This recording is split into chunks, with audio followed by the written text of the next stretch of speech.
your food choices are the biggest step you can take immediately on a day-to-day basis that can make a dramatic impact and a dramatic change. So I mean, whatever incremental change you can make to reduce your consumption of animal products really makes a huge difference, not just to, reducing the suffering of animals, but also for the broader ecological implications of industrial animal agriculture. So that's a great place to start, I would say, if you really don't feel like you have anywhere to begin. And then beyond that, I think just kind of immersing yourself, or for me, it's about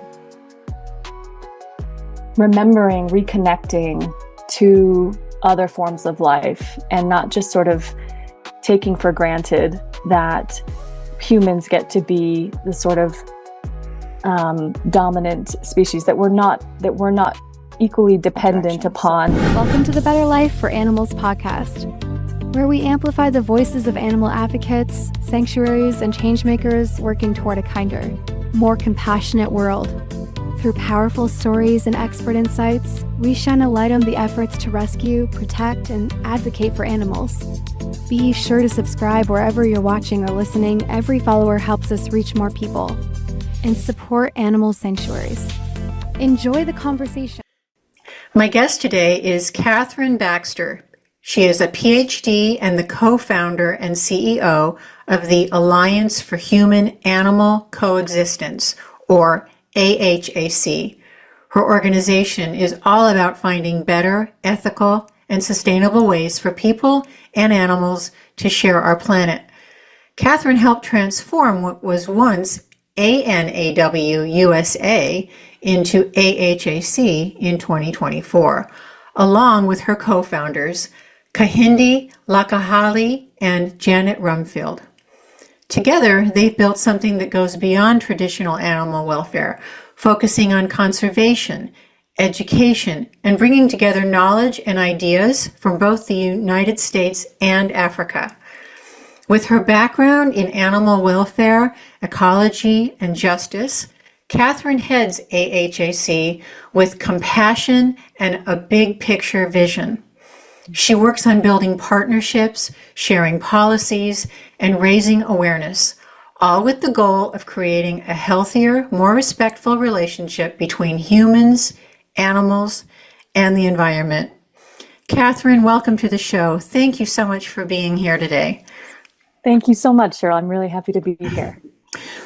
Well, let's just get started with, tell us what is the biggest challenge people face when they're trying to coexist peacefully with animals? It's a really difficult question, because I think that when we talk about coexistence, we take for granted the social and the sort of economic and the political structures that we're operating within and against, that create a lot of friction in our day-to-day lives. They're sort of creating this inertia towards what I would say are not positive or not peaceful ways of coexisting with animals, whether it's human encroachment into habitat and ecosystems, whether it's our food systems and how we relate to animals for consumption, whether it's sort of overbreeding of domestic animals. So there are a lot of kind of structural things that I think make it very difficult for people who care deeply about animals and who would make it an ethic of their life to peacefully coexist with animals, to make decisions in a moment-to-moment basis, in a day-to-day basis, that facilitate that broader vision of coexistence, because of the way that a lot of these let's say systems are structured. So I try to not place guilt or blame or shame. I think those are really unproductive emotions when you're trying to get people to motivated to care about animals, and instead kind of recognize the broader context that individuals are operating within that might be constraining their choices and making it more or less difficult to peacefully coexist with animals. Does that answer your question? It's a big challenge. I know. I appreciate that. Because I live in the city, or I live in the suburbs, so except for cats and dogs, I don't really exist with other animals, and so you hear people, that are up in arms about the wolf population, or maybe here it's the coyote population, or anything that infringes upon my space, which I've claimed, which, that could be debatable whether that really is even mine to begin with. I think I've heard a couple stories of yours, one that was one of my very favorites about how elephants don't like sunflowers. Is that you? Because, Mhm. that's what I think maybe a good example of we like elephants in concept, but Mhm. do we really want them living next door when they come in and they they take down all of the vegetation that, I know in the African communities they depend on that, that vegetation in order to exist. So, there is a struggle there. The other Yeah, one I was reading about, I believe, is having, stray dogs out on the streets with rabies, mm, exactly. so they become dangerous, they become the enemy, and that isn't a peaceful coexistence. So it's kind of was like I was looking, we could talk about how these things happen in practice, and it's a little difficult maybe for somebody who lives in the suburbs, to understand, well, this is what, is really happening on our planet. Yeah, and I think that's a really important contrast too, because this sort of sanitized way that we relate to other animals in, I would say, a more modern North American context is very different. So the coexistence challenges in that domain are very different from those in the African context, for example. And there's a lot that I would say is taken for granted about what we should be entitled to as humans, right? Mhm. And the implications of that on broader ecological health and biodiversity are profound. Whereas in the African context, I would say there's not necessarily the expectation that, or the entitlement that humans should just get to exist in these wild spaces at the expense of the animals who also call these spaces home, for example, elephants. And Mhm. so there is a coexistence mindset, I would say, that's much more natural, and it's part of sort of African indigenous culture in certain areas, not in all areas, particularly in the more urban regions. But I would say this concept, the philosophy of Ubuntu, which is I am because we are, Mhm. is very widespread. And it's kind of an ethos that I think has helped us grapple with some of the practical challenges of what coexistence looks like. So, for example, the Elephants and Sunflowers Project, which has been just such an inspiring and profound testament to what's possible when you really intentionally bring together the needs and the well-being of people, animals, and the environment in a way that basically that is cognizant of how the biophysical realities of a place, so like let's say the agroecology of the place interacts with the cultural and the social values and relationships in a particular place. So here, where our conservation center is based, where Kahindi is based, he runs our conservation center and he's spearheading this project and has been for the last couple of years. What started as a project based on local folklore that elephants don't like to eat sunflowers, we piloted it, we tested it with originally only 40 farmers to cultivate sunflowers instead of maize. Not only are sunflowers more drought resistant, and there's been a really severe drought, but also what happened was elephants were leaving the sunflowers alone. So they just weren't interested in the sunflowers. And the sunflowers, because of, again, the agroecology of this place, the whole of the plant can be used, the whole thing can be used, and also at the same time, so that can be fed to chickens, to livestock, and they turned it into a sort of social enterprise where the seeds that are harvested from the sunflowers are pressed into a cooking oil that is then sold back into the community, creating livelihood and income generating opportunities. And what started as a project with only 40 farmers is now has over more than 1,000 farmers involved at this stage, with a waiting list of more than 500. If we could, we're seeking funding to expand and to sort of pilot the project elsewhere, because it's been such a profound success. And now, not only is there this sort of, I would say, less antagonism between people and elephants, because if you're a subsistence farmer and elephants are destroying your livelihood, your source of, your only source of food, well, then obviously there's going to be a sort of animosity there. And that's been replaced with a deeper understanding, a respect, a sort of attitude of, okay, they're going to do their thing, we're going to do our thing. There's a way for us to kind of, again, come together and peacefully coexist. And so I think it's really important that we have these specific examples of what coexistence can look like to hold on to and to help guide and inform our efforts. It maybe isn't going to solve this problem around the whole world, but we have to start in specific places with specific people and communities where the conflict between people and animals is clear. And then sort of, I think, develop a model that we can extrapolate out from there. I'm just wondering, have you been able to, I realize we don't have elephants in the United States, but have you been able to maybe overlay this on any of the other populations that the Northern American people would relate to?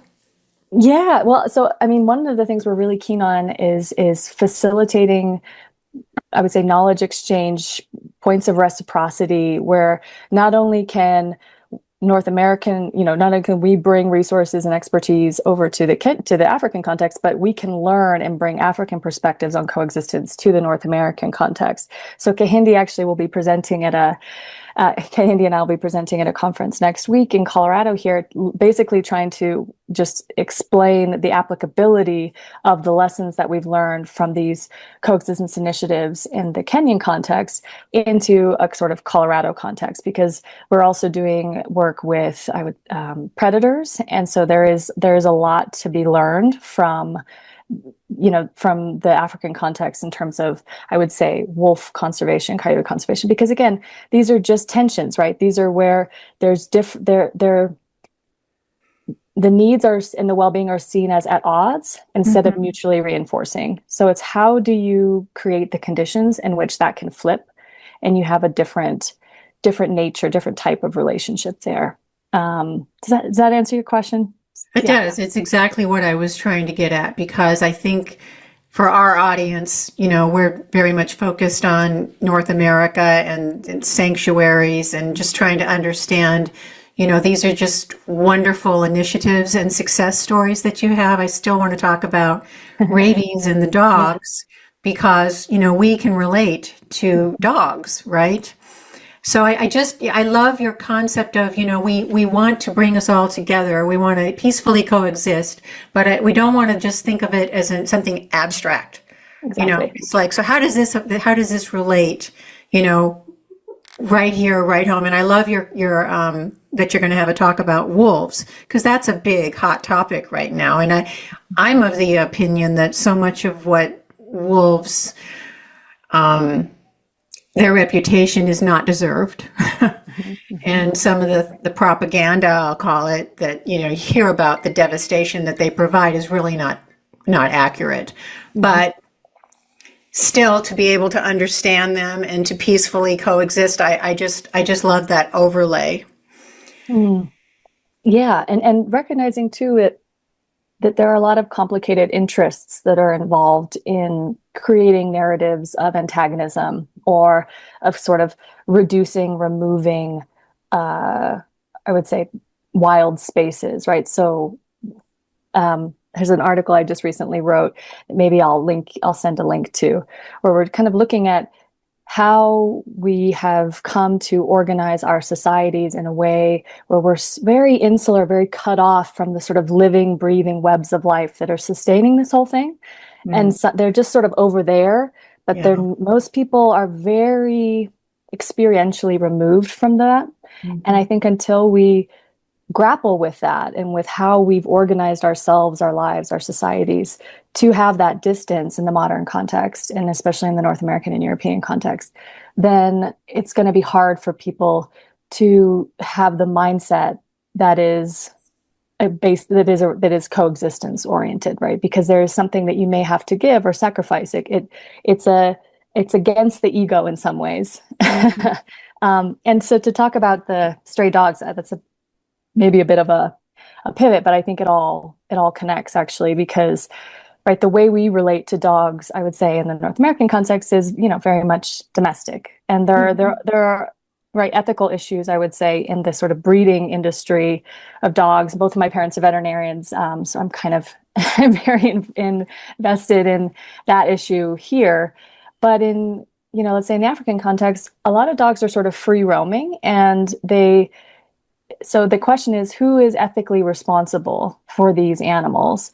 And do they have, do we owe them some kind of moral concern outside of just the public and the One Health like issues that they may raise for communities? So do we have a moral, I would say, responsibility to reduce the suffering of these animals in this context? Of course, my opinion is yes, but when we're looking at it from a coexistence paradigm, then we can make it clear to people how actually by taking care of the dogs, you're increasing your own health, the community's health, right? Dogs can be incredible allies against, let's say, crop predation, alerting farmers to, let's say, cheetahs or elephants that are coming to either attack their livestock or predate their crops, which has been happening in Kasagao. So now there's this sort of change in mindset towards the dogs where maybe they're not seen as part of the family like they are in the US, but through, again, having a narrative that's uniting and unifying wise, so people can clearly see,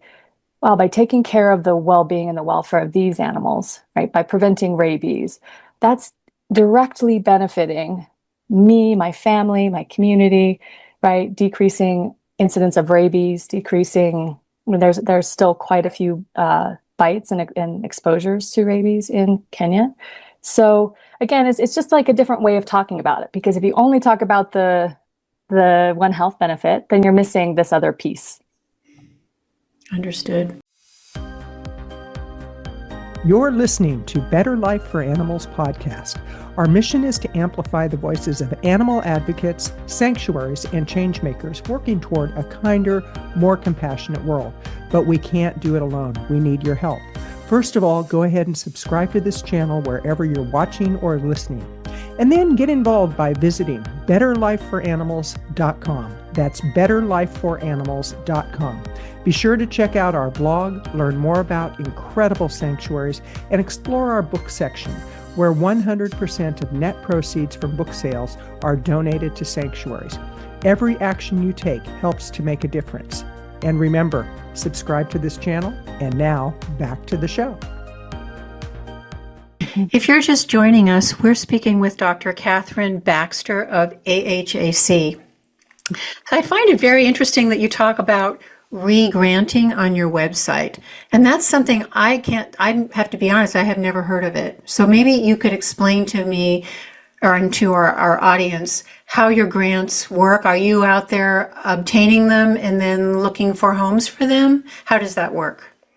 Yeah, so the re-granting program was developed with the intention of essentially finding, right now I would say there are a lot of people who care about these issues in the African context, but they don't feel like they have a very clear, I would say, effective vehicle to get funds to the African context in a way that's not just a bunch of, white people sitting in a boardroom making decisions about how that should be funded, but it's actually steered by on-the-ground expertise and people who've been working on these issues for decades, who are making decisions about how to advance the cause of human-animal coexistence and animal advocacy in Africa.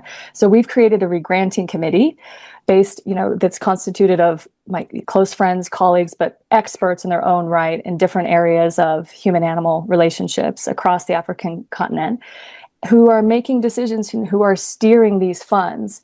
And through this sort of rigorous application process that's also incentivizing creativity and innovation and really thinking outside the box, because these are really hard problems. And if we're incentivizing very narrow solutions to very big, complicated, interwoven challenges, we're probably not going to make much progress.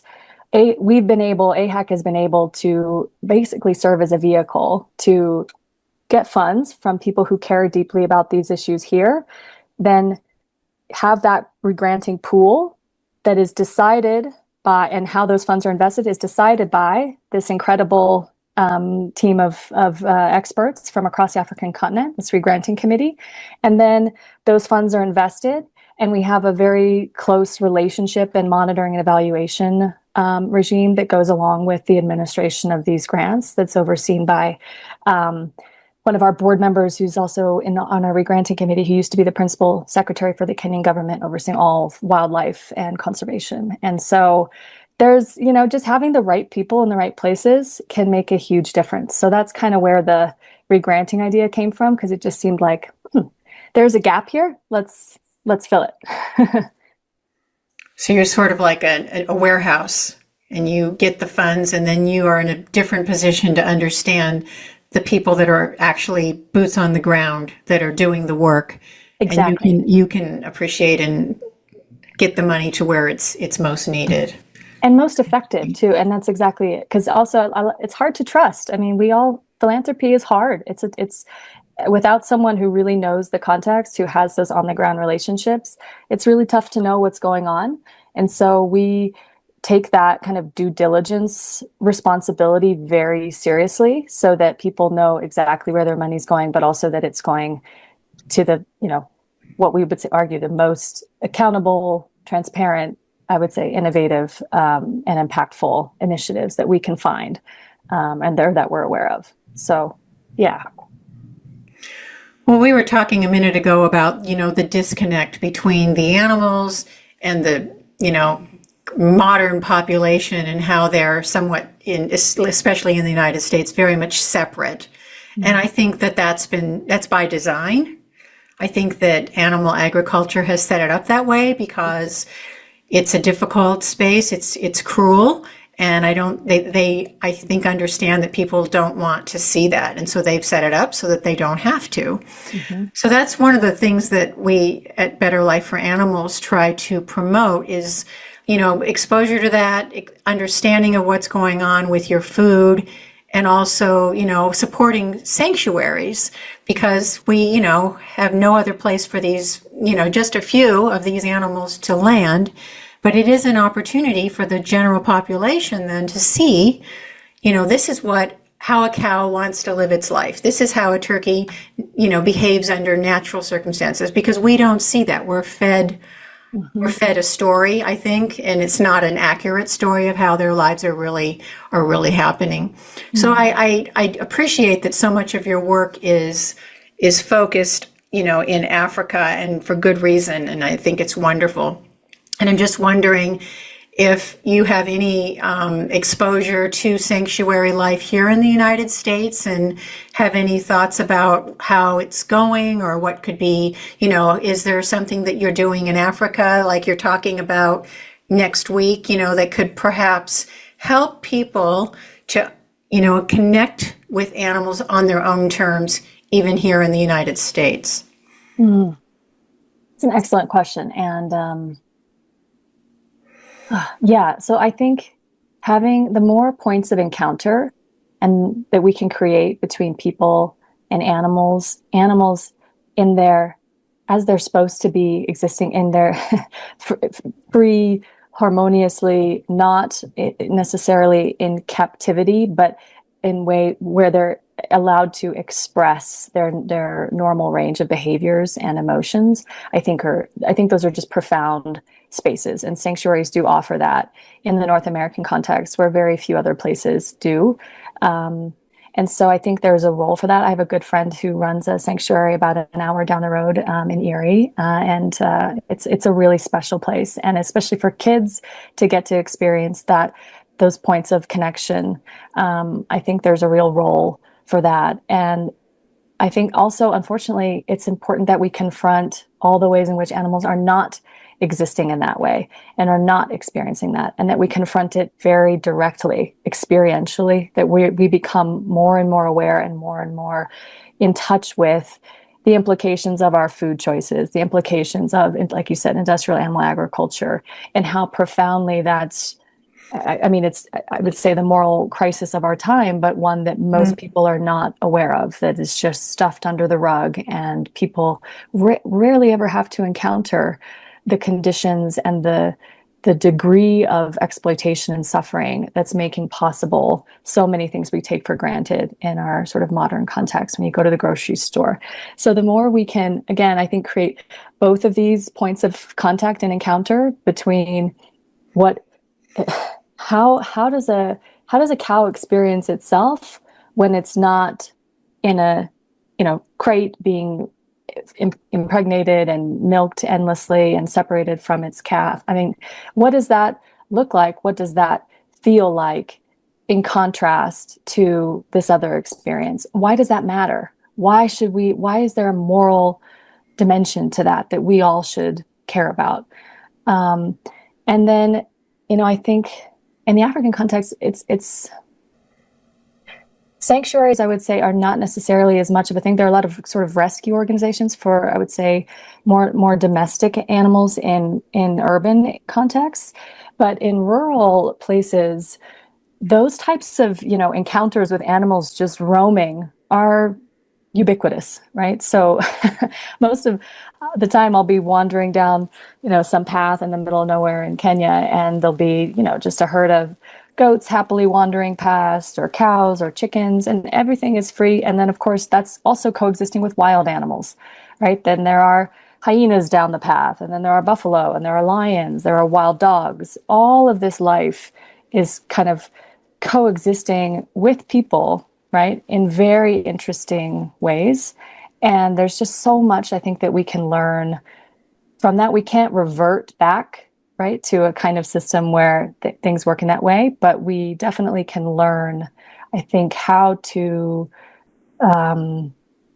challenge ourselves to not take for granted the current way in which we relate to animals, both in terms of the animals, that we know are somewhere out there, maybe wild, but then also the animals for food, the animals in our homes.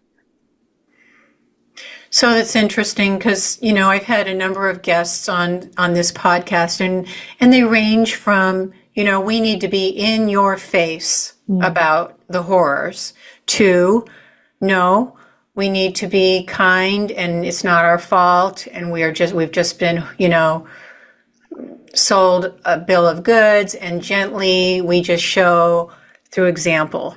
And I go back and forth on this because I understand human nature as a human, but I also don't see much happening really compared to the enormity of the problem. The solutions, while there's, a lot of great initiatives and a lot of great work being done, it feels like a thimble, in an ocean. Yeah. So so I go back and forth on that. And, we all know people who don't show me those pictures. I don't want to see that. And it's like, well, that's kind of asking you as a human to wake up.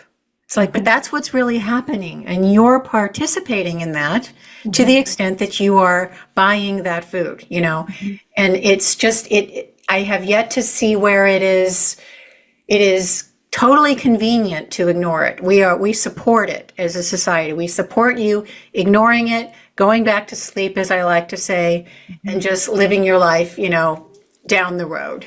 Meanwhile, all of these animals are suffering. So, I really, it can happen. The good news for me is that while I don't feel all that optimistic, it could change on a dime, because you can change your mind. You can change your heart today. And we've all seen it happen, that everyone has their story, but I'm just, wondering, what is, AHAC's plant-based model, and how does it differ, between what you're seeing in Africa and here in the United States? Yeah, and you put that so well, because it is a really difficult thing to grapple with. But one thing I love most about AHAC and how we kind of conceptualized it is that we get to frame the issue of animal exploitation as a fundamentally social problem. And therefore, it requires really rigorous sociological tools and perspectives and ways of thinking about these issues to solve. How do things change? Right? I spent my whole doctorate trying to figure that, and I can tell you the phenomenon of change, both like in ourselves as we relate to our own minds, as we relate to other people, as we relate to other animals, is incredibly complicated and profound. But then on the other hand, it might also be incredibly simple in some ways. And I think there's a lot I would say, optimism that I draw from that. I would also kind of be with you in given the scale of the problem and I would argue, almost lack of progress that is being made, it feels overwhelming and incredibly daunting.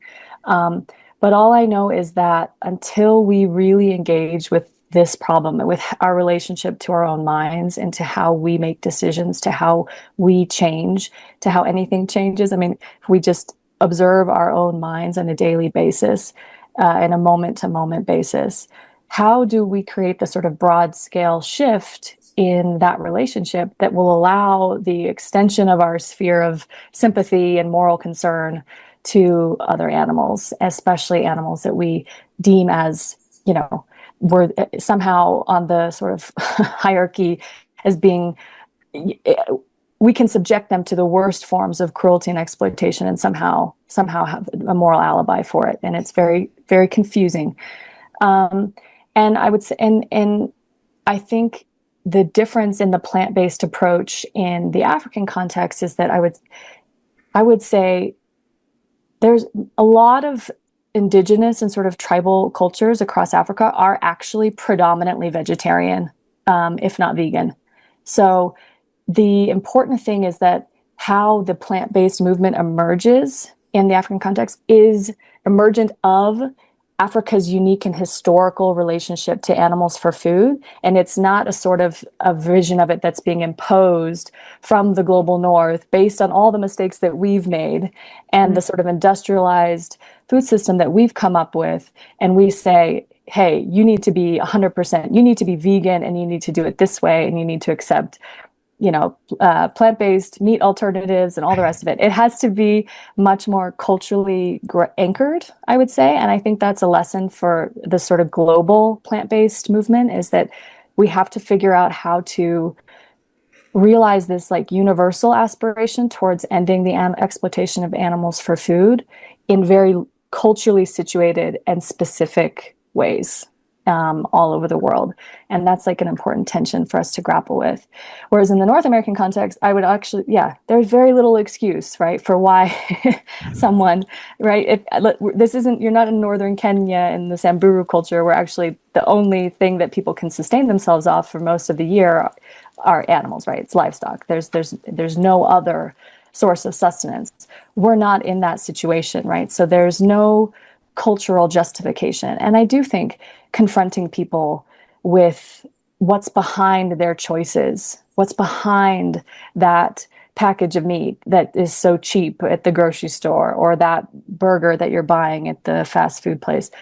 We have to do that systematically, but we also have to do it in a way that pulls people out of themselves, out into deeper care, not inward into kind of just, I can't handle that. So it's almost like it's how we do it, how we facilitate it. And some approaches, I think, cause people to retract, and some pull people in deeper and create a sense of belonging and also a sense of like care and consideration. So that's all I've been able to kind of learn. I think I'm with you in that we still have so much to figure out to solve this problem in particular. And all we can do is try, right? No future, I guess, like what we do today and what we can achieve today is not invalidated by like any future outcome. That's kind of how I try to think about everything, on a day-to-day basis, is just whatever suffering you can reduce today,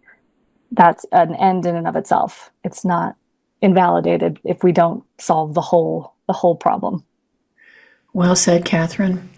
Well, for listeners who want to get involved, what would their first step be to take, a more positive approach for a better impact for animals and for people? Well, so more generally, or with regards to the Alliance for Human-Animal Coexistence? Well, let's start with general and finish with your organization. Yeah. Okay. I honestly do think that, and I think the evidence bears this out, your food choices are the biggest step you can take immediately on a day-to-day basis that can make a dramatic impact and a dramatic change. So I mean, whatever incremental change you can make to reduce your consumption of animal products really makes a huge difference, not just to, reducing the suffering of animals, but also for the broader ecological implications of industrial animal agriculture. So that's a great place to start, I would say, if you really don't feel like you have anywhere to begin. And then beyond that, I think just kind of immersing yourself, or for me, it's about remembering, reconnecting to other forms of life, and not just sort of taking for granted that humans get to be the sort of dominant species, that we're not equally dependent upon the ants crawling around out there, the all of the life in the soil beneath our feet, the predators maintaining ecological balance in the mountains up, in the Rocky Mountains over here, that we are a part of this whole thing, this whole life system. And the more you can kind of remember that and then spread that ethos, I think it helps us all try to take steps in that direction. So that's broadly. And then for the organization, we're always looking for volunteers. We're always looking for funding partners, right? For people who want to support not just our on-the-ground projects, but who want to contribute to this regranting pool, so that we can fund more and more innovative human-animal coexistence initiatives that are showing what's possible when we intentionally unify the well-being of people, animals, and the environment. So those are two really direct ways. We also facilitate a bunch of trips, experiential exchanges between Africa and North America. So if you want to kind of be more hands-on and come out and spend some time at our conservation in Kenya, honestly, people always welcome. And we have a lot of different offerings. So we work with different universities. There's academic ways that we support, like graduate students to come over and do research on human-animal coexistence, veterinarians who want to come and learn from county veterinarians in the Kenyan context and exchange knowledge that way. So really, there's a lot of different ways. And we encourage you to get in touch with us at info@humananimalcoexistence.org if you are interested in getting involved in any of those ways. Well, Katherine Baxter, this has just been the best conversation. I'm so thankful to have had you on our show. Thank you for all that you do and all that you had to say today. I'm a huge fan. Oh, thank you, Cheryl. Likewise. And for those of you who have enjoyed today's conversation, please like and subscribe so that we can create a better life for animals. Thank you for joining us on the Better Life for Animals podcast. Together, we can create a world where all beings are treated with dignity, respect, and care. If you enjoyed this episode, be sure to subscribe, rate, and review wherever you're listening. It helps us reach more people and spread awareness about the incredible work happening in animal sanctuaries. You can also share this episode with friends and fellow advocates to keep the conversation going. Until next time, keep speaking up, taking action, and making a difference for the animals.